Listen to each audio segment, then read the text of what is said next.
Olá, pessoal. Bioma 7 Podcast. Aqui pode tudo, desde que sejam vocês sempre. O podcast do Bioma não é de improviso. Ele é estudado, ele é organizado e ele é orquestrado junto com o Mauro Miller, que está aqui ao meu lado, para a gente entender como é que está funcionando o mercado imobiliário.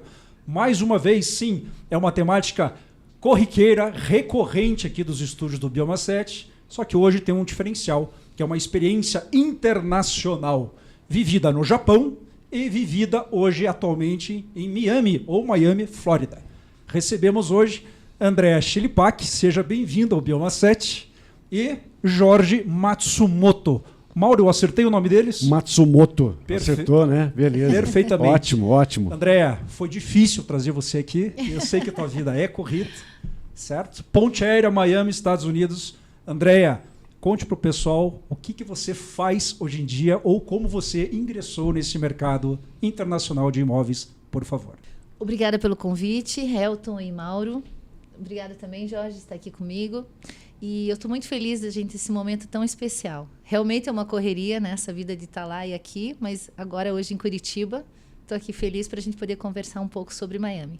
Maravilha. Eu fiz essa abertura, Mauro, dizendo que o podcast ele é organizado, tem uma gestão, porque quando a gente vai adquirir um imóvel, não fica muito longe disso. Com toda certeza. Muito pelo contrário, envolve o carinho da organização financeira. Exatamente. Que é a base, o que movimenta a sociedade, né?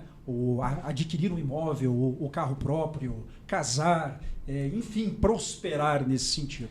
É que quando você vai, por exemplo, você vai comprar uma roupa, né? Você sabe que aquela roupa pode durar 2 anos, 3 anos. Tem mulheres, por exemplo, né? Como a Andréa, tem roupa que daqui 2, 3 meses ela não está mais a fim de usar essa roupa. Agora, um imóvel não. O imóvel são coisas que você adquire como projeto de vida. E não é de noite para o dia que você faz um negócio, né? Uhum. Isso, até vou fazer uma pergunta para vocês, Jorge e Andréa, me respondam isso. Quando você vai conversar com alguém que quer investir num imóvel, qual é a primeira percepção que vocês precisam ter desse cliente que vocês... O que vocês querem descobrir dessas pessoas? Jorge, por favor. Bom, primeiramente, obrigado pela oportunidade. Prazer estar aqui, né? Obrigado pelo convite, Andréa. Andréa me convidou para participar desse podcast. Perfeito. E me sinto honrado com o convite. E respondendo a sua pergunta, Mauro, eu acho que se você se conectar com um cliente, primeiramente, você começa já com o pé direito. Depois da conexão, numa conversa de poucos minutos, você entende o que de fato vai atender esse cliente, né?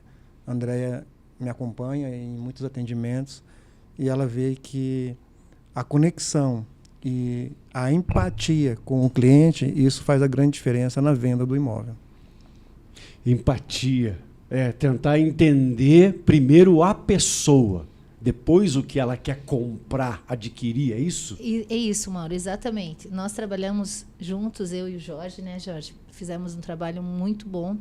E assim como um ensina o outro, mas eu aprendi muito com ele nesse tempo de poder entender como são as pessoas, né? Perfeito. Então você tem que fazer aquele trabalho humanizado. Você tem que entender qual é o porquê desse imóvel, porque ela quer. Né? Será que é um investimento? Será que é uma coisa, um lar? É uma vida para sempre? Ou apenas um outro tipo de negócio? Então, assim, nós ficamos uma conversa, nós conhecemos a cliente. Ela também tem que ter confiança conosco, né? Que é o mais importante. Tem essa confiança, essa empatia, como o Jorge falou. Então, esse trabalho humanizado, essa coisa personalizada, que eu acho que no mercado está faltando muito, porque virou muito isso, muito... sabe, muito robótico, né? É o imóvel, não. Nós não estamos aqui para vender imóveis, nós estamos aqui para realizar o desejo que você precisa. Certo. Como está indexado a tua experiência internacional na Flórida? Nos Estados Unidos, o procedimento é o mesmo do rapport? No trato com o cliente, na percepção de mercado? Sim, mas os Estados Unidos é um pouquinho diferente, porque os americanos não gostam de conversar muito. Olha só que então, assim, o que eles querem, eles vão direto no assunto, e vão direto no imóvel e aí já dá a oferta e faz a compra. Diferente dos brasileiros, né, Jorge? Que nós temos que ter várias reuniões, é um passo a passo. Às vezes conhecemos a família inteira, né? Então, na Flórida é um pouco diferente. E no Japão é assim? O mercado japonês é totalmente diferente, porque quando o cliente japonês ele decide comprar o imóvel, ele já tem aquela certeza e é um mercado diferente. Por quê? Porque ele já sabe o que ele quer, né? Então é muito rápido a venda, né? Então não dá para se comparar os dois mercados, porque um cliente japonês, quando ele procura a sua empresa para comprar o imóvel, ele já está decidido a comprar. Não tem muita discrepância. Isso, Tá. em valores. Ok. É um mercado muito justo, né? Assim, questão de valores de um imóvel para o outro. Então, lá é bem mais fácil ser um corretor de imóvel. Entendi. Mauro, sabe o que eu percebo? Que tanto o Japão, então, como os Estados Unidos, certo? As coisas, aspas, são mais pragmáticas e mais rápidas. Sim. No Brasil tem um namoro e às vezes até um noivado com o cliente. É mais ou menos isso? Exatamente, é isso mesmo que você falou, pragmática. E É você acha, muito direto. e você acha, que, Andréia, que isso ajuda a abrir o universo como corretora de imóveis para você? Ter essa têmpera dos dois países? Sem dúvida, sem dúvida. Desperta mais criatividade em você? Exatamente. Eu faço essa pergunta para as corretoras e os meninos que entrando nesse mercado e que de repente vão ano que vem para a Flórida ou para Michigan, sabe lá Deus aonde? Qualquer lugar. E você já está dando essa consultoria. Faz sentido isso, Mauro? Faz sentido. E aqui eu já queria engatar uma outra pergunta a vocês, Bora. porque nós temos aqui um especialista em mercado brasileiro e japonês e uma especialista em mercado brasileiro e americano. Vocês, quando começaram a corretagem, vocês imaginavam que isso era assim? Ou quando vocês começaram a andar, vocês trocaram o pneu com o carro andando e foram descobrindo esse comportamento? Bom, eu comecei na corretagem de uma forma de que me pediam imóveis. Então, eu não imaginei que eu queria ser a corretora de imóveis, né? Eu fui morar na Bahia, quando eu morava aqui no Brasil ainda, fui morar na Bahia e as pessoas diziam, você mora em Trancoso, Arraial da Ajuda é um lugar paradisíaco, vê se arruma um imóvel para mim. E eu comecei a entender. E aí, como eu não tinha muita experiência, eu começava a perguntar, como que é que você quer? Sabe, os detalhes, porque eram amizades, né? Sim. E com isso você vai entendendo que é exatamente isso que você tem que fazer com o imóvel. Não é, eu quero esse imóvel, vou comprar isso. Aqui no Brasil, você começa a entender o que a pessoa precisa e para onde ela quer ir. E muitas das vezes nem ela sabe o que ela quer. E aí você vai direcionando. E aí foi começando o meu engatinhar. Certo. E aí, quando eu fui para os Estados Unidos, foi uma outra mudança totalmente brusca. Aí eu fui começar a aprender também, porque eu convivia com os americanos. Então, você não tem aquela amizade como eram os brasileiros. Então, você vai aprendendo a ter amizade no americano, que ele confia em você, mas é poucas palavras. Então, quando ele também confia em você, a amizade é infinita. Então, isso torna você uma pessoa muito mais, assim... pronta para realizar qualquer tipo de trabalho, sabe? Então, a corretagem exige da gente essa empatia, esse carinho, o entendimento com o outro, né? Até um processo, e isso se torna depois até uma amizade. Entendi. Jorge, você indexou na época no Japão com uma história parecida com a da Andréia ou você foi por outros propósitos para o Japão?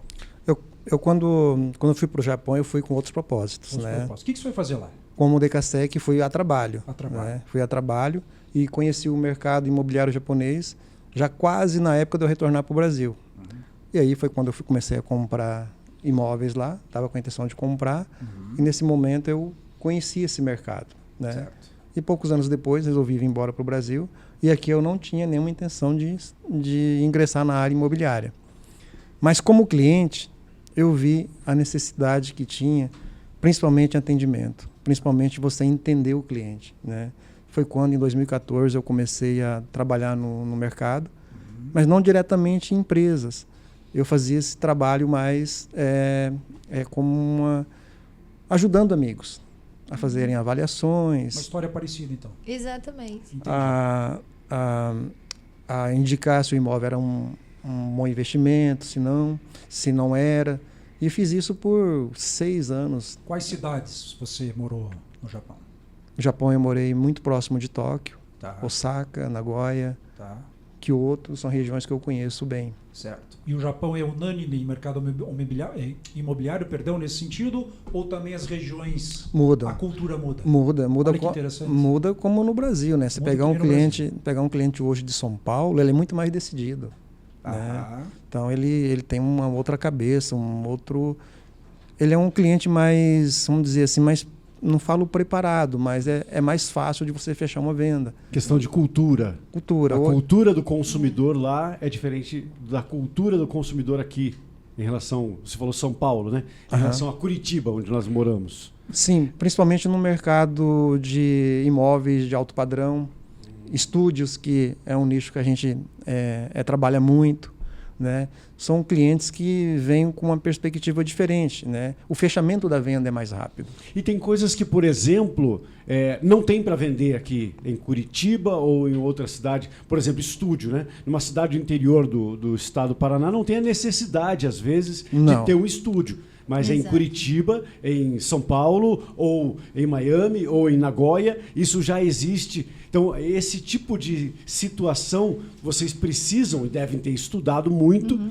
para saber também a que ponto chegar na oferta de um produto desse para o seu consumidor final. Sim, quando eu fui para o Japão há algumas décadas, não vou falar quantas décadas, senão eu vou revelar a minha idade, já havia esse mercado muito, muito forte, né?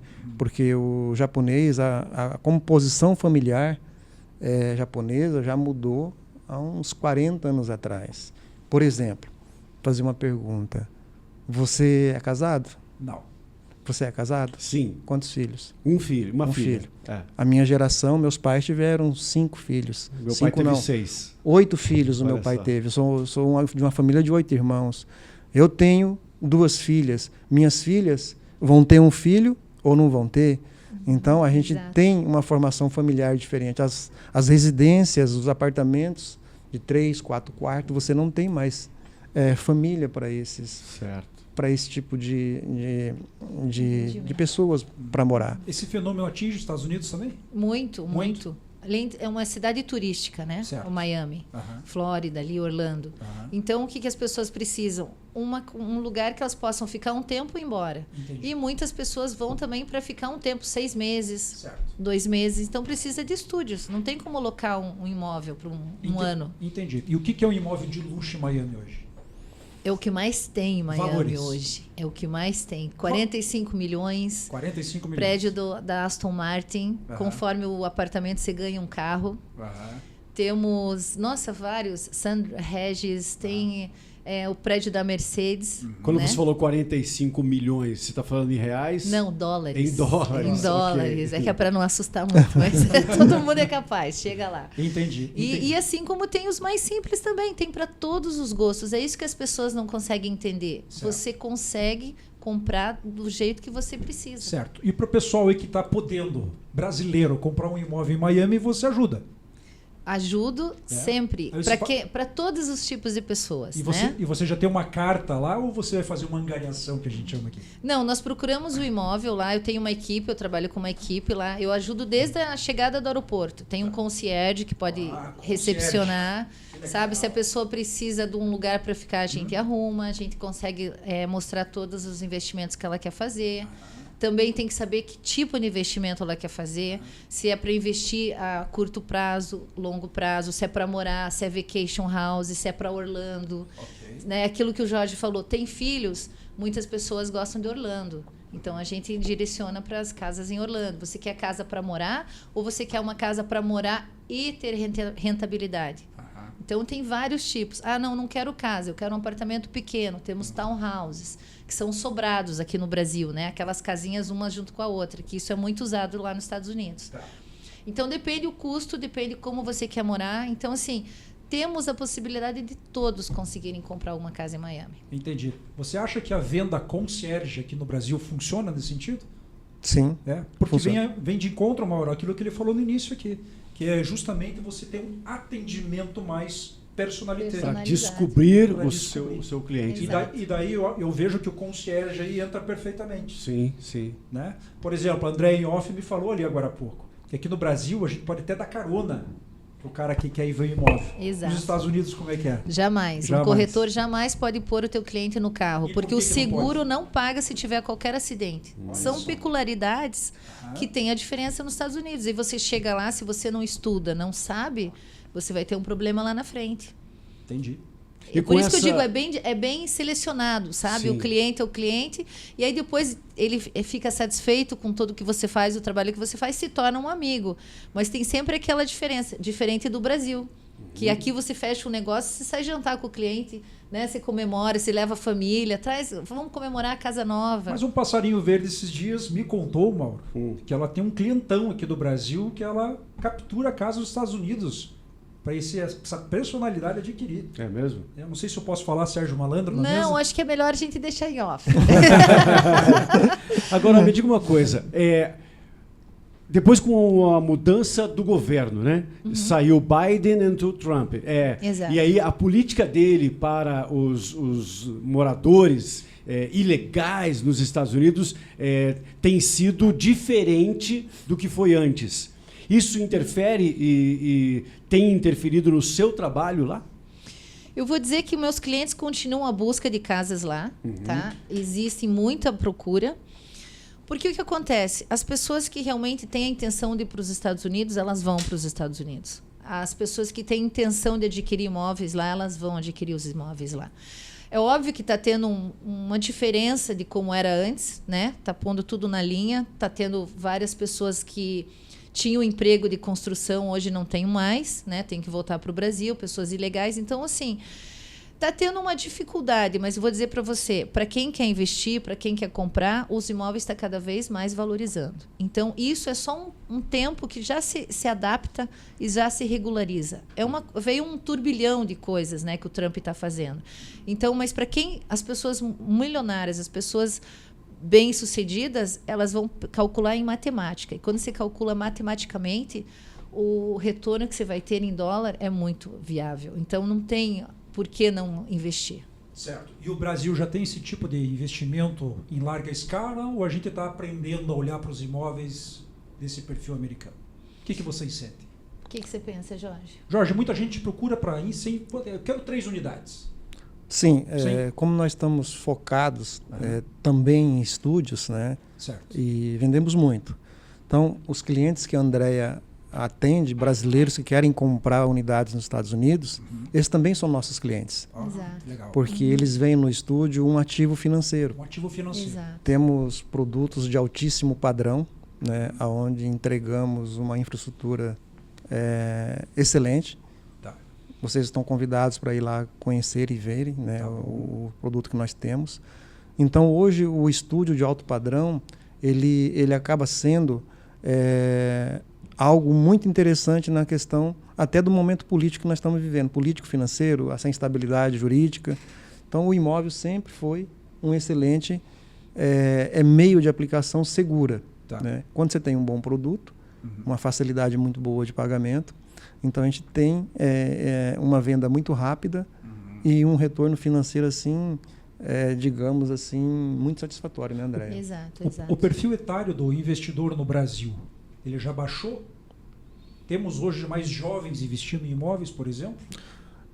O que eu sinto, principalmente na questão dos estúdios, que os jovens não estão investindo tanto. Não estão investindo tanto. Não. Porque a gente vê nas redes, Mauro, o cara mexe com a bolsa de valores, ele dá palestras sobre investimento, né, teorias, textos, tudo muito maravilhoso e tem muita gente boa de fato aí. Sim. Mas para o mercado imobiliário você não tem essa régua sendo aquecida lá dentro. Quando nós pegamos um jovem que ele vem realmente com esse pensamento, né, ele foi doutrinado, vamos dizer assim, para esse ganho muito rápido, né? E aí o que eu trago para ele? Bolsa de valores, criptomoedas. Há quanto tempo isso existe? Né? O imóvel é milenar. Sim. Eu não conheço uma pessoa que perdeu dinheiro com imóvel. Ainda mais quando você tem um assessor de verdade, né? Exato.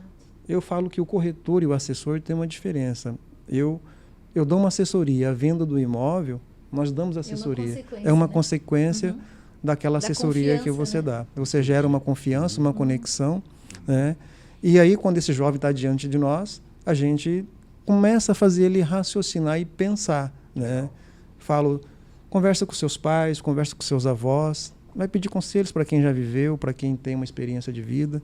Exato. Quer continuar aplicando no mercado financeiro? Aplique, mas de um valor bem baixo, não coloque todo o teu capital, né, no mercado tão volátil. E na maioria das vezes a gente consegue abrir mais a mente desse jovem para fazer esses investimentos. Mauro. Quando a gente vê Estados Unidos, Japão, Brasil, hoje o Brasil vive um momento econômico particular. E no Japão também, apesar de a estabilidade no Japão ser uma coisa incrível, nos Estados Unidos também, mesmo que mude governo, a economia potência, né? tem um mínimo potente. Como é que vocês se comportam? Você falou agora de oportunidades, né? Temos oportunidades para quem quer investir. Como é que vocês se comportam com o momento de cada país para quando vocês vão oferecer produtos de imobiliários para seus clientes? É uma salada muito grande que você tem que fazer, né, dos cálculos brasileiros e japoneses e americanos. Por exemplo, falar do Japão que eu entendo, né? Um morador no Japão, um brasileiro que more lá, que pretenda comprar uma casa lá, fazer um investimento imobiliário. Eu oriento a não comprar, a não fazer esse investimento, porque lá não se valoriza tanto como se valoriza no Brasil. Entendi. Né? Então é muito mais vantagem ele viver alguns anos pagando uma locação e esse investimento, ao invés de ser feito no Japão, que seja feito no Brasil, porque aqui sim ele vai ter um imóvel que vai se valorizar muito, principalmente em cidades como Curitiba. Sim. No meu caso, é interessante, porque eu tenho clientes que moram lá, brasileiros, que buscam imóveis aqui, porque o dólar está em alta, né? Então, para eles, é mínimo o investimento para fazer aqui, que tem famílias aqui, então eles investem aqui para ter um rendimento. Quando vem a passeio, ficam nos estúdios aqui, apartamentos, visitam a família e ainda tem um rendimento. E, ao mesmo tempo, os brasileiros daqui buscam muitas coisas nos Estados Unidos. Até antes de vir para cá, até teve um contratempo, eu estava numa ligação de um brasileiro que está construindo casas lá de São Paulo, e eu estava fazendo uma negociação, uma conexão entre duas famílias para visitarem a casa lá em Orlando. Então, assim, tem muita busca, muita procura, sabe? Mesmo as pessoas que querem ficar no Brasil, mas querem ter alguma coisa nos Estados Unidos, até para mais tarde os filhos irem morarem lá, né? Porque as escolas são maravilhosas nos Estados Unidos. E tem um porém também. Os brasileiros que compram, eles buscam, os que têm filhos, eles buscam escolas melhores. Então, a região que tem as escolas melhores é a região que eles vão comprar as casas. Tem isso para quem tem filhos. Agora, a pessoa que é solteira, né, só um casal, aí já é uma região que eles já ficam ali na Brickell, né, em Miami Beach, em Surface. Então, assim, tem várias regiões e a gente vê que a busca é grande, tanto de lá para cá quanto daqui para lá. Então, é isso que a gente falou no começo da entrevista, que é muito importante para vocês conhecerem primeiro quem é esse cliente potencial, para depois saber o que oferecer para essa pessoa, para ela fazer um bom investimento. Exatamente isso. Então, é como o Jorge falou, né? Nós temos um contato de conversar, saber o que é a necessidade do cliente, a empatia, e com isso é transformado naturalmente, uma vez que o cliente vem nos questionar, vem buscar. Uhum.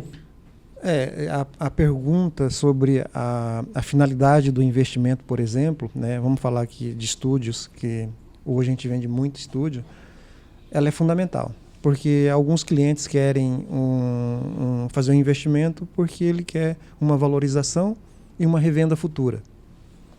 Nesse momento, a gente já determina em qual unidade que vai direcionar esse cliente. Por exemplo, se é uma unidade de revenda, a gente precisa pegar uma unidade que vai ter uma liquidez maior. E, por outro lado, tem aquele cliente que nos busca porque ele está formando uma aposentadoria imobiliária. Uhum. E aí a gente já direciona para um outro tipo de planta, de valores, para que ele esteja seguro com esse... Você falou em 2 perfis de investidores. Isso. Certo? Existe um terceiro, ou às vezes tem um mix dos dois aí? Tem o que não sabe, né? Se ele vai ficar com a unidade ou se ele vai Entendi. fazer uma revenda. Que daí a vantagem para você, corretor, ser um concierge em atendimento. Exatamente. Entender o passado desse garoto, desse casal, ou desse senhor ou senhora, né? Que às vezes recebe uma bolada lá de aposentadoria. Exato. E nada mais concreto, como o Jorge mencionou, e você também, André, investir no mercado imobiliário. E Né, nós bom? temos também a alavancagem, né, Jorge? Que tem muitas pessoas que nunca fizeram esse tipo de investimento, né? Comprar na planta, alavancar o dinheiro, compra mais de uma unidade e vai se pagando. Mas não é perigoso comprar na planta? Não, de forma alguma. De forma alguma? É a melhor opção. Jorge, o que a gente precisa observar para quando for comprar na planta? Primeiro, você tem que confiar no corretor de imóveis. Tá. Né? Eu Posso falo confiar em vocês dois? Sempre. com toda certeza. Porque eu e a André, a gente fala sempre, né? Nós não vendemos por uma comissão. Certo. Né?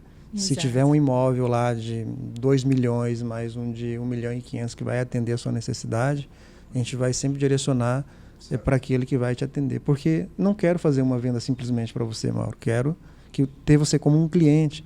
E você como um cliente, você pode me trazer mais clientes. E o cliente, ele percebe essa verdade, essa transparência no atendimento. Né? Por exemplo, voltando para o estúdio. Né? Às vezes chega um cliente lá com um ticket de 600 mil reais para comprar um estúdio. Quando nós percebemos que a intenção dele é um investimento e que ele precisa fazer com que esse dinheiro traga outros resultados, nós não vendemos uma unidade de 600 mil para ele, vendemos 2 de 300. E aí entra o que a Andrea falou. Com uma unidade, a gente faz uma flipagem, aguarda um momento de valorização, revendemos essa unidade para ele, ele pode amortizar a unidade que ele vai manter na carteira, né? E esse cliente não sai mais da nossa mão, porque ele pega um resultado muito bom e ele vai estar ali com a gente em diversos momentos de oportunidades, fazendo essa compra em diversos empreendimentos que nós temos. Bacana. Eu fico pensando, muito bacana, e agora me ocorreu uma coisa. A gente gosta de ouvir histórias, né? A gente está sabendo das histórias. Sim. Tem alguma história de algum cliente, não precisa nem falar o nome dessa pessoa, mas uma história que foi uma história muito vitoriosa, de um fechamento de um negócio que você viu que o seu cliente saiu realizado e que você se realizou profissionalmente como uma vitória muito grande, que você achou, caramba, eu achei que eu não ia vender isso, ou que foi uma grande história de uma negociação? Bom, eu tenho uma que aconteceu isso comigo em Miami, que é assim, nos Estados Unidos, isso que o Jorge falou, o cliente aqui no Brasil, ele tem que ter a confiança. Lá nos Estados Unidos, no momento que ele escolheu aquele corretor, né, aquele real estate, ele não muda mais. É impressionante. E os outros se oferecem a trabalhar, olha, eu tenho isso, não, eu vou ligar para o meu real estate. Isso que é uma diferença muito grande que eu vejo no mercado imobiliário, né, do Brasil para os Estados Unidos. Então, a pessoa é fiel e vai até ele dizer, olha, eu não vou atender mais você, procure outro, ou eu indico outro. É uma coisa bem fiel. Então, eu estava fazendo um fechamento de uma residência, de uma família, e assim, lá parece até leilão o imóvel, é bem diferente do Brasil, porque aqui as pessoas pedem, será que dá para dar um desconto, abaixar o imóvel lá? Não. Lá, se tem mais de uma pessoa interessada no imóvel, vai fazendo o leilão. Eu pago mais $50 mil, eu pago mais $100 mil. Então, a gente já estava numa oferta e eles queriam muito a casa. E foi numa época que estava muito difícil conseguir casas em Miami. Ali na Flórida. Teve uma época que não tinha. Tanto que começaram as pré-constructions, começaram as construções mais ainda. Então, o que aconteceu? O cliente disse, eu faço tudo para comprar essa casa. A minha mulher gostou dessa, meus filhos amaram, não me interessa. A casa era um valor, ele ofereceu $100 mil a mais. O outro cliente também queria a casa, ofereceu $150 mil a mais. Aí ele ofereceu 180. O outro ofereceu 200. Eu sei que foram $300 mil a mais para conseguir fechar essa casa. Então, quando a gente conseguiu, não parava mais. O outro leiloava. Não, agora chega, ele não vai mais pagar esse valor. O outro dava mais o valor. Daí chegou um dia, a outra corretora falou, André, o meu cliente não vai mais que 300 mil. Daí a gente pulou de alegria, agradeceu e viramos amigos, né? Então, até hoje, quando eu tô lá em Miami, vou lá tomar um café com ela, com a minha cliente, com a família, fazia um barbecue, né? Que a gente chama de churrasco nos Estados Unidos, o barbecue. Então, foi uma vitória e foi uma experiência que, assim, para mim foi um aprendizado. Você veja que interessante, entrou aspas nesse processo de leilão, porque eles queriam aquele imóvel. Ou seja, a Andréa está dando um relato que, evidentemente, foi bom para ela. Exato. Certo? E, ao mesmo tempo, ela conseguiu deixar em situação de conforto aquela família que escolheu aquela casa e não foi à toa. Não, e foi uma experiência para mim, porque eu nunca tinha vivido isso, né? Eles olham muito o histórico dos imóveis lá? Não, é fantástico. Nos Estados Unidos não é olham. Você tem o histórico da tua propriedade, da propriedade que vai comprar ou vai vender, desde o nascimento. Como construiu, que ano construiu, quem foi os proprietários, como foi pago. Bom, a gente trabalha com MLS, tá? É só corretores habilitados, com a licença, que tem acesso aos dados. Então, e é um programa único, não é como aqui no Brasil, que a gente vai nos sites, tem todos os imóveis, todas as imobiliárias podem, não. Só corretores têm acesso. É óbvio que tem uns imóveis que você vê, mas os corretores que têm todo o acesso do histórico inteiro dos imóveis. Então, assim, desde o que foi nascido o imóvel, quando foi construído, quem foi o dono, quanto venderam. Então, isso é, assim, fantástico, porque não tem erro de precificação. Você consegue saber a casa do lado, todos os seus vizinhos, você precifica a casa e você consegue dar uma precificação para a pessoa quanto ela está comprando, numa evidência 100%, não tem erro.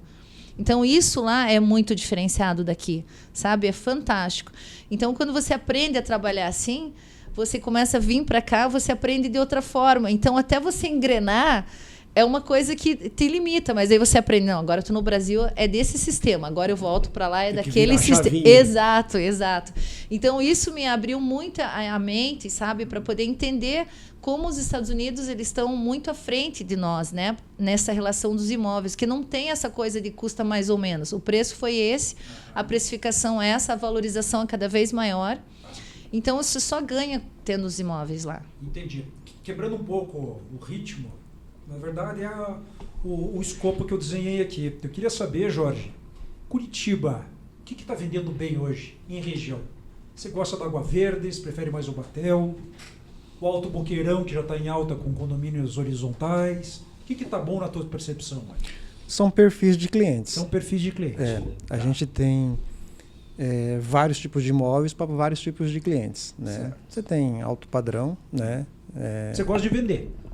Vendendo. Mas, na verdade, eu foco muito, né, nos estúdios, que é algo que eu entendo bastante e está muito em alta. Né? E Curitiba tem um mercado muito amplo para estúdios, né? Até porque sobre aquele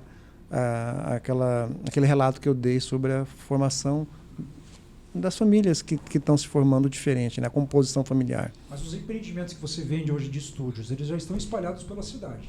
Sim, mas os que mais vendem são esses mais centralizados. Aí vamos falar de bairros. Tá. Né? Hoje, Batel, Água Verde, o Champanhão, Bigorrilho, são bairros, uma região do centro ali, não muito central, são regiões que se vendem muito bem. Esse fenômeno das grandes cidades é uma coisa típica do curitibano, do mercado curitibano? Não, é das grandes cidades. Das grandes cidades. São Paulo já está aí há mais de 14 anos. Isso é comodidade, André? Conforto? Totalmente. E que hoje em dia as pessoas pensam que morar perto de onde trabalha, localização próximo das escolas dos filhos, universidade. Né? Então, é como o Jorge falou, depende de cada cliente. Você mora perto do teu trabalho, Mauro? Não. É que, na verdade, eu não trabalho em um lugar só, né? Sim. Então, aqui eu moro perto do trabalho, mas na outra produtora... O Mauro é bem flexível, muito maravilhoso. Flexível. Essa pergunta justamente porque na nossa época, teu pai e teu avô, eles tiveram uma profissão. Exato. Hoje o perfil do jovem tem pelo menos 2 profissões. Ou mais, né? E isso conta, eu acho que na análise de mercado do corretor de imóveis também. Sem dúvida, que é com certeza. Que o que você quer e aonde você mora. Aliás, onde você trabalha, para trazer o imóvel para o teu conforto. Quando eu comprei, já que você me perguntou, né, do meu lance particular, quando eu comprei o apartamento, eu ainda não tinha filho. Aí, quando nasceu a minha filha, a gente procurou a escola de qualidade mais próxima da onde eu comprei o apartamento. Sim, para ficar cômodo para ela. Exatamente. Então, o estudo dela foi todo próximo, mas quando ela foi para a faculdade, já tivemos que escolher a faculdade pela qualidade da faculdade e não pela distância de onde a gente morava. Daí a gente preferiu comprar um carro. Um carro, isso que eu ia falar. Daí ela deve ter o carro e ela se sente até com mais liberdade. Exatamente. Esse tipo de perfil de cliente também, vocês têm muito convívio com esse tipo de comportamento ou não? Temos sim, né, Jorge? Sim, até quando o cliente ele nos procura para pegar um imóvel, por exemplo, uma residência aí, de um alto padrão, ou que não seja, uma das perguntas essenciais que nós fazemos é a região que você está buscando, a logística do seu trabalho. A gente pergunta, você tem filhos? Estão em idade escolar? Exato. Então a gente começa a se colocar no lugar do cliente para entender aonde ele trabalha, os filhos, a idade escolar dos filhos, para tentar encontrar esse imóvel o mais próximo possível que fica uma logística, a melhor logística possível para ele. Com essas perguntas, o cliente já sente uma diferença. Ele fala, poxa, o cara está preocupado com o meu ir e vir, com o trajeto que eu vou levar o meu filho para a escola. Ele não vê isso no mercado. E os clientes também, é interessante, você senta na mesa para conversar, às vezes vem o marido buscar o imóvel. Aí a gente oferece, daí ele liga, olha, minha mulher não gostou. Daí a gente, então vamos conversar com ela, ela não tem tempo. Daí a gente começa a mandar para o marido mais imóveis. Daí ele fala, sabe de uma coisa, é melhor, eu vou falar para ela conversar direto com vocês. Então tem isso, sabe? Ou se não, eu vou ter um neném e vai ser melhor a escolinha próxima, eu estou vendendo esse apartamento. Você vende esse apartamento e eu quero comprar outro. Então a gente tem muito clientes assim. E interessante a diferença dos Estados Unidos, porque nos Estados Unidos é prioridade morar perto de onde trabalhar, é morar perto do trabalho. Isso é prioridade para eles. Prioridade. É a cultura deles. Exatamente, exatamente. Mauro, sabe o que eu observo? Curitiba foi arquitetada no final dos anos 70 com um plano diretor. Sim. Mas esse plano diretor já está sobre 50, depois anos 70. Isso, né? Aquela famosa estrela lá. Mas está tudo sobrecarregado já. Hoje já tem um perfil que procura ir morar em Campo Largo, Fazenda Rio Grande, ou de repente algo mais afastado e não se importa com isso? Vocês percebem isso? Olha, são pouquíssimos. São pouquíssimos. São pouquíssimos. Mas acha que isso pode virar uma tendência pelo inchaço urbano? Não por algumas décadas, né? Curitiba, por exemplo, é uma cidade muito bem planejada comparada a várias capitais que a gente tem no Brasil. Certo. Tanto é que vocês podem observar a quantidade de shows que essa cidade está recebendo, né? Estão descobrindo em Curitiba uma cidade muito organizada, um transporte não é o melhor de todos, mas eu falo que talvez o melhor do Brasil, o sistema de transporte do Brasil, de Curitiba. Certo.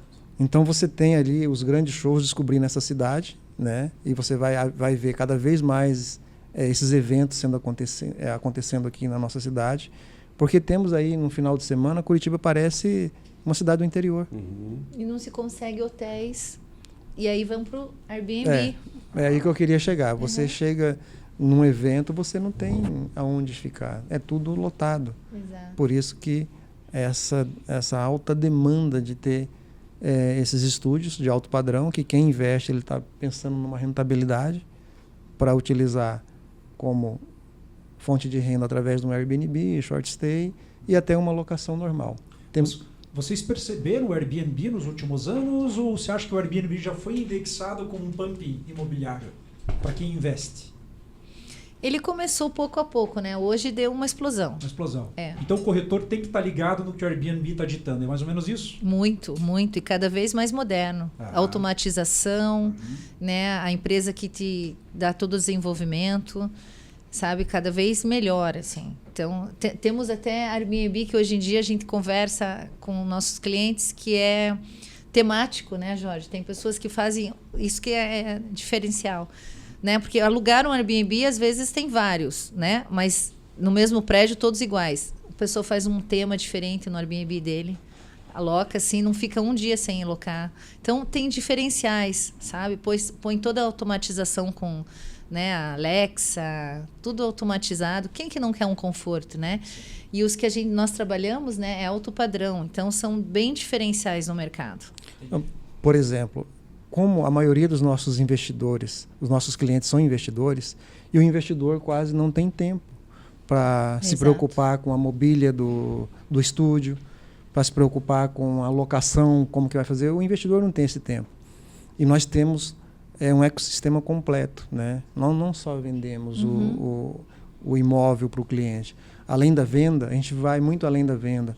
Nós damos assistência na mobília, no enxoval completo do estúdio e também na gestão completa, caso ele queira fazer uma locação manual, ou um short stay, ou ir para o Airbnb. Então, o cliente investidor, ele está ali com uma assessoria completa. Não é eu vendi o apartamento para você e não quero mais saber. Então, a gente acompanha esse cliente. E se é aquele cliente que tem um perfil de investidor e quer revender essa unidade, nós fazemos o compromisso de revender essa unidade num determinado tempo, onde ela já alcançou uma valorização suficiente para ter aquele retorno esperado que o cliente deseja. Entendi. Fico pensando assim, né? Um corretor de imóveis está assistindo a gente nesse momento, olhando essas duas referências aqui, né? De capacidade, expertise, e aí ele está pensando assim, poxa, então eu começar a vender amanhã, já vou começar a vender imóvel em Miami ou em Nagasaki. É só começar a vender? Ou como é que faz para um corretor ser um corretor como você é corretora nos Estados Unidos? É só ser corretor ou tem todo um processo até chegar lá? Não, tem um processo e muito trabalhoso. É mesmo? Não é simples. Não é simples. Não é romântico, não. O importante é ele querer. Se ele querer, já é o primeiro passo, né? Aí tem toda uma legislação, né? Você tem que ter acima de 18 anos, você tem que estar legalizado no país, né? Com green card, você tem que ter o Social Security. Aí você vai se matricular numa escola com legislação estadual no estado da Flórida. Você vai fazer um curso, tem 40 horas de curso, vai passar numa prova, mínimo é 7 para passar em inglês ou em espanhol. Aí depois disso Como é que é essa prova, rapidinho falando Essa prova é um livro que tem mais de 300 páginas, é difícil. Nossa. Você acha que você não entende nada no começo, você pode até fazer mais de uma vez o curso, sabe? Você pode pagar por 2 anos o curso, que demora 2 anos, às vezes, que muita gente não passa, para você ter noção, né? Então, assim, depende realmente da intenção da pessoa realmente querer estudar e chegar lá. E aí, depois que você passa, depois de muita dificuldade, você passa nessa prova da escola. Aí você se matricula para o DBPR, que é do estado da Flórida, para ter a certificação. Aí é outra prova. Aí, nesse meio tempo, eles vão levantar toda a tua ficha criminal. Mesmo que você seja do Brasil, eles levantam todo o teu estado aqui do Brasil. Sabe? Não pode ter nenhum vínculo, nada de problemas. Até um ticket de carro, uma multa, dá problema. Então, é tirado as digitais. É feito tudo pelo FBI mesmo. É uma coisa muito séria. E após disso, você vai marcar o teu teste, que são 100 perguntas, 3 horas de aula, da prova. Você fica numa sala e antes de entrar na sala eles te revistam até debaixo do cabelo, na orelha, para ver se você não tem escuta. Você levanta a calça para ver se não tem nada na meia. É uma coisa surreal, assim. É 1 por 1. E é por isso que eu digo, os Estados Unidos é totalmente diferente do que a gente imagina, né? Vamos ser corretora. Não é tão fácil assim, não. Anotou o corte aí? Brincadeiras à parte, Jorge, eu percebo muito que você se desenvolveu como corretor de imóveis e hoje dá aula praticamente disso. Mas você bate muito no rapport. Eu que fui quando visitar o teu empreendimento lá, naquela correria lá que eu atravessei a República Argentina ali, a primeira coisa que o Jorge fez foi, senta aqui, vamos conversar um pouco, ter umas dúvidas. Tá? Daqui a pouco eu tinha um café na minha mão e daqui a pouco eu já estava diante de uma maquete, né? E em nenhum momento ele falou de valor. Isso que é interessante. Porque eu acho que ele estava sentindo o que o Elton estava percebendo daquilo que ele estava apresentando. Mais ou menos isso aí? É isso mesmo. É isso mesmo. Eu acho que a venda do imóvel, ela começa com um atendimento sem falar de venda. Quando você tem essa conexão com o cliente, é perceptível a maneira que o cliente responde. Ele se sente mais à vontade, O cliente pode chegar fechado da maneira que ele chegar, mas se você tem essa conexão de quebrar aquela barreira ali do tipo, como que o cliente pensa? Esse cara vai querer me vender qualquer coisa, porque o mercado está muito despreparado. Exato. Né? Voltando um pouco atrás ali na outra pergunta que você fez para ela em relação a Miami, mas em relação ao corretor que quer começar a trabalhar no mercado imobiliário. Como que funciona? O cara perdeu o emprego, ele vira corretor. O trabalho que ele tem não tá rendendo muito, ele vai fazer um bico de corretor. E algumas imobiliárias, infelizmente... Não quer cumprir horário, vai ser corretor. Exatamente. Isso é importantíssimo. E aí algumas imobiliárias, não todas, mas algumas, não pensam na qualidade e pensam na quantidade. Coloca 100, 200, 300 corretores dentro da imobiliária porque sabe que um deles tem um contato que pode comprar. Mauro, funil comercial, funil, lead, conversão. Exatamente. E aí, né, esses corretores despreparados, eles deixam os clientes assustados com um atendimento péssimo. E queima queima aqueles que trabalham. A equipe que trabalha legal. Aqueles que trabalham corretamente, Que né? doido isso, né? Por isso que quando eles veem o atendimento do Jorge, o nosso, eles até elogiam e dizem que não estão acostumados com isso mais. É verdade. Eles ficam assim encantados, vamos dizer assim, né? Chegando a se declararem para a gente na mesa. Fala, poxa, eu nunca tive um atendimento desse. E coisas simples, coisas que você faria. Eu e a Andréia, a gente tem um pensamento assim, eu não posso fazer para você o que eu não gostaria que me fizesse. Certo. Exato. Se há um imóvel que eu não compraria, a gente não vende. Não vende. Porque isso é uma questão de ética e de você ser verdadeiro com o teu cliente, né? É tipo vender aquele carro naquela lojinha suspeita lá que o motor dali 2.000 quilômetros vai quebrar no meio da rua. O cara vende o carro com óleo grosso, Isso. né? Daqui 2 meses vai à falência o motor. Exatamente. Acabou o motor, fundiu. Exatamente. Mas daí tem a primeira e última venda da vida, né? Não, Você faz o contrário. E esses Você cria relacionamento. Exatamente. E esses que fazem esse tipo de negócio ainda sai contando vantagem que fez um grande negócio, né? Mas ele não se põe no lugar da pessoa que comprou. Vocês estão contando uma história de vida profissional que serve de exemplo para muitos corretores e até muitos profissionais de vendas que estão começando agora. Qual foi o primeiro contato que vocês tiveram com o trabalho de corretagem que vocês perceberam, eu preciso ser mais profissional? Qual foi o tipo de treinamento, qual foi o tipo de educação que você... Porque não tem um curso na faculdade para ser exatamente o que vocês são. Existem vários tipos de cursos que ensinam o que vocês fazem, mas não, o método não existe. O método vocês acabaram absorvendo de experiências, leituras, conversas. Você falou, né? Aprendeu com o Jorge falou, aprendi com a Andréia. Como é que se começa? Como é que o corretor precisa começar? Que tipo de atenção ele tem que dar? No meu caso, a minha experiência do Japão me ajudou muito. O japonês ele tem um atendimento de excelência, né?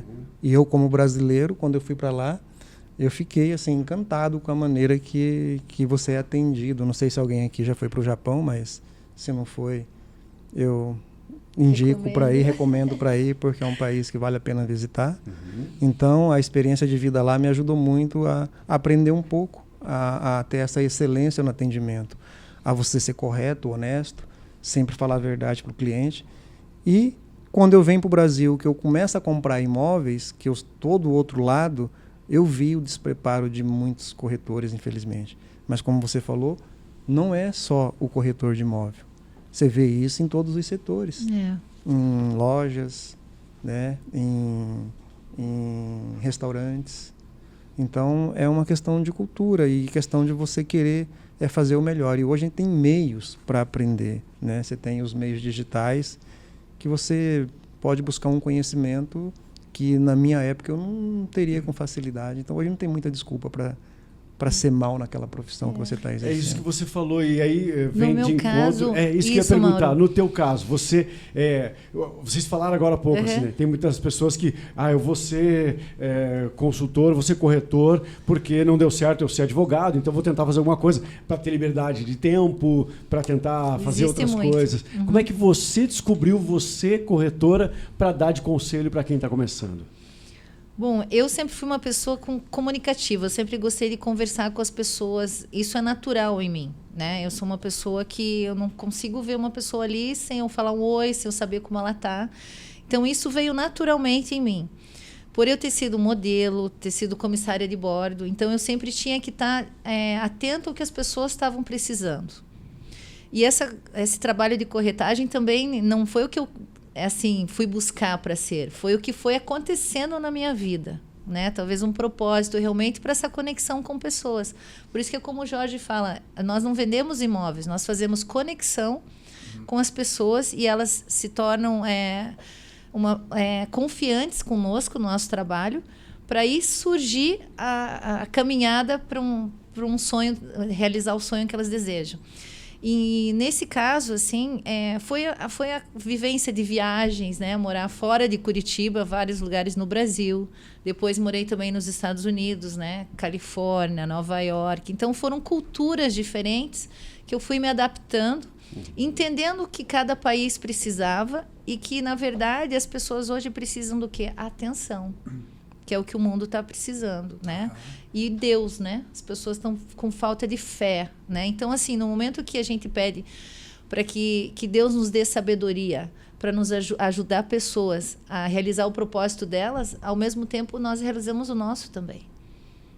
Maravilha. Quando eu postei um spoiler lá que eu entrevistaria uma corretora que mora nos Estados Unidos, veio na caixinha de perguntas lá a seguinte pergunta. Agora é surpresinha para você. Ai, Que dica você daria, ou qual norte você daria para quem quer investir fora do país em imóvel? No caso, Miami. Tá. Primeira coisa é saber que tipo de investimento. Isso é no Brasil, é nos Estados Unidos, qualquer lugar do mundo, né? É como nós estávamos falando. Nós temos investimento para quê? Férias. Nós temos investimento para quê? Você está indo morar, se mudar com a família. Você só quer ter um apartamento lá para ter uma rentabilidade, receber em dólar. É a diferenciação do tipo de investimento que você quer. Tá? Entendi. Dessa forma, vamos conversar, vamos buscar o que você precisa. Maravilha. Qualquer pessoa que está aqui no Brasil hoje, qualquer pessoa, o Elton, alguém aqui da técnica, a Lorraine lá na frente, qualquer pessoa pode comprar e administrar um imóvel, locar, qualquer pessoa pode fazer? Qualquer pessoa. Tanto que daí tem os nossos itens que vai ser preciso provar, né? Seriam o passaporte válido, teria que provar renda aqui no Brasil, né? Ou do banco, um profit do banco, do contador, se for para pagar à vista, ou se não, se for para financiar, nós temos que mostrar esses documentos. E aí pode ser financiado também nos Estados Unidos com até 75% de financiamento. Tem os financiamentos para estrangeiros. Tem que ter 25% de cash, então. Exatamente. E não é nada difícil. É que eu fico pensando assim, diante de um imóvel, claro que eu acho que você citou um extremo de mercado, de 45 milhões de dólares, o que é 25% de 45 milhões? Né? Mas a gente está falando de investidores que já estão decididos, inclusive em nível de Brasil. Exato. E tem valores para todos os bolsos. Tá. Entendi. Você hoje retornaria para o Japão? A passeio. A passeio. A passeio. Significa que ele gosta do que faz, é mais ou menos Ele isso. já está também, bem né? estabilizado no Brasil, gosta do que faz aqui. Eu talvez daqui uns 10 anos poderia retornar para viver lá um bom tempo, pela qualidade de vida que o país oferece. E tem mais uma surpresinha aqui. Opa. De uma seguidora nossa, não vou falar por compliance. Ela perguntou assim, no dia pergunta para eles se eu posso entrar em contato com eles, porque eu quero aprender um pouco disso. E o pessoal pode entrar em contato com vocês? Será um prazer. Será um Estamos prazer? aqui. Com certeza. Vocês querem deixar um telefone já aqui ou eles vão achar vocês no Instagram lá? Não, podemos deixar. Mas voltando lá na pergunta da pessoa que está pensando em ser um corretor de imóvel, né? Primeiro tem que procurar uma boa empresa. E segundo, uma boa referência dentro dessa empresa. Porque você aprende muito com pessoas, né? E se você tem uma pessoa que pode agregar na sua vida profissional, Exatamente. eu acho que isso vai fazer a grande diferença. E entrar e querer fazer com excelência aquilo para que ele se propôs fazer, né? Eu falo para jovens que estão lá na empresa que ou eles fazem com excelência ou eles estão perdendo tempo. É melhor ser um CLT e pagar a aposentadoria. Caso contrário, não vai funcionar. Né, Exatamente, Jorge. E eu aprendi muito com você, viu? Obrigada. E uma coisa também, um diferencial que vocês me perguntaram, qual a diferença do Brasil e dos Estados Unidos, isso que o Jorge falou é interessante, porque aqui no Brasil você pode trabalhar com corretagem autônomo, né? Você tira o Cresce, pode ficar numa imobiliária, como pode dizer, hoje, agora eu vou sair vendendo. Nos Estados Unidos, jamais. Você tem que estar sempre abaixo de uma imobiliária, de um broker, que a gente chama. Então, lá não existe essa coisa do corretor autônomo. Por isso que a profissão de corretora lá é muito valorizada. As pessoas querem ficar amigas de uma corretora, porque sabe a influência que ela tem, sabe as amizades que ela circula, os lugares que ela conhece, os melhores empreendimentos. Então, é um diferencial muito grande, sabe, que eu vejo isso. Mas quando você faz um trabalho com excelência, em qualquer lugar do mundo, você vai ser bem reconhecida. É engraçado que em todas as atividades, qualquer que seja a atividade, você pode trabalhar para pagar suas contas, o que é legítimo. Nada contra o que você faz e como você faz. Mas como corretor, como radialista, como... Orquestra. Exatamente. Todas as atividades você pode fazer com excelência e, além de sobreviver, você viver disso.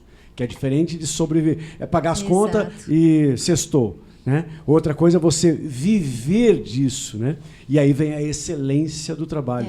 E a gente teve uma aula aqui sobre excelência do trabalho, porque são duas referências no setor imobiliário que tem muito sucesso nesse ramo de atividade internacionalmente e que tem muito para nos ensinar. Eu aprendi aqui, nesse período de 1 hora de papo, que passou voando, eu aprendi muita coisa. Muita coisa. E a minha pergunta vinha exatamente aí, Maurão. Um golaço, inclusive. Aliás, eu acho que se cruzou, eu vou fazer o gol de cabeça agora. Vocês estariam dispostos a fazerem pequenas palestras em faculdades, por exemplo? Porque eles têm muita cancha já. Com certeza. Isso aqui dá uma palestra no mínimo. Pensem sobre. Eu provoco todo mundo que vem aqui quando a gente principalmente identifica essa soft skill, né, que tanto se fala hoje. E outra, né? Vamos combinar, só eu e você aqui, que eles não nos ouçam, né? Chegaram inseguros. Sim. E estão, assim, soltos. Inseguro tô eu agora. Eles estão ambientados em 2 minutos, eles devem estar bem no ambiente. Eles chegaram, sentaram, já ficaram bem no ambiente. Mas aqui o Bioma muito bom, né? Como as pessoas ficam à vontade aqui, né? E não foi diferente com os nossos convidados. Mas sabe por que isso?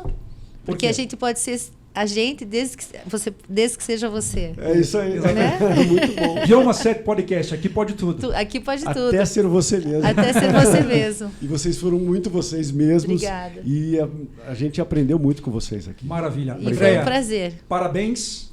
Tem que gravar mais um episódio. Né? Vou convidar vocês para abrir uma série aqui dentro. Oh, que orgulho, de episódios, certo? Muito legal. É verdade? Muito bom. É verdade.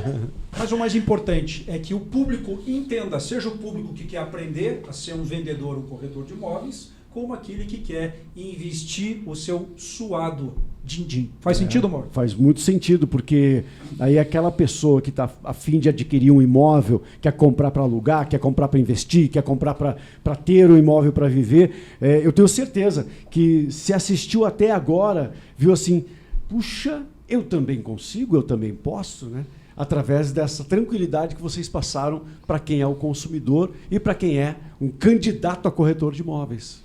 Jorge Matsumoto, Andréa Chilipac, muito obrigado por vocês darem essa explicação, essa aula de imobiliário para nós. Muito obrigado e até as próximas oportunidades, né? Gostei. E boas vendas. Muito obrigada. Bioma 7 Podcast, aqui pode tudo. Desde que seja você. Você mesmo, exatamente. Valeu.